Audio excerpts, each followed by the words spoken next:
Trump, Putin ఇద్దరూ కూడా August 15వ తారీఖున అలాస్కాలో భేటీ కానున్నారు. ఈ విషయాన్ని అమెరికా అధికారికంగా ప్రకటన చేసింది. అలాగే ట్రంప్ కూడా తన సోషల్ మీడియా ట్రూత్లో చెప్పాడు, ఆల్రెడీ పోస్ట్ చేశాడు.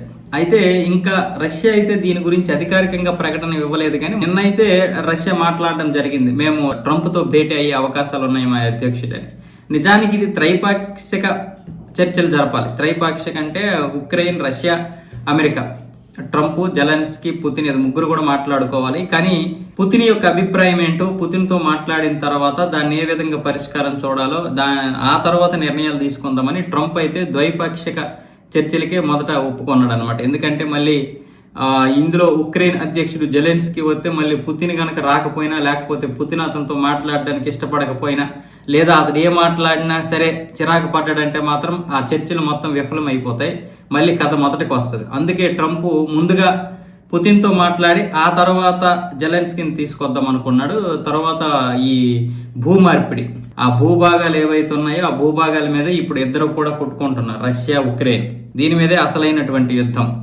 ఆ భూభాగాల మార్పిడి కూడా చేస్తానన్నాడు. దానికి జెలెన్స్కీ అయితే ఒప్పుకోలేదు. ఉక్రెయిన్ లేకుండా ఆ ద్వైపాక్షిక చర్చలు ఏంటో అసలు మాకేంటి అర్థం కావట్లేదు, ఎట్టి పరిస్థితుల్లోనూ మా భూభాగాలు అయితే ఇవ్వమని చెప్పాడు. దానికి ఇప్పుడు మన విదేశాంగ శాఖ అధికార ప్రతినిధి రణధీర్ జైస్వాల్ గారు మాట్లాడుతూ, మోదీ గారు ఏదైతే మాట్లాడారో ఇది యుద్ధాల కాలం కాదు, యుద్ధం ఏదో ఒక విధంగా ముగించుకోండి అంటూ ఇంతకుముందు కూడా రష్యా పర్యటించినప్పుడు మోదీ మాట్లాడటం జరిగింది పుతిన్ గారితో.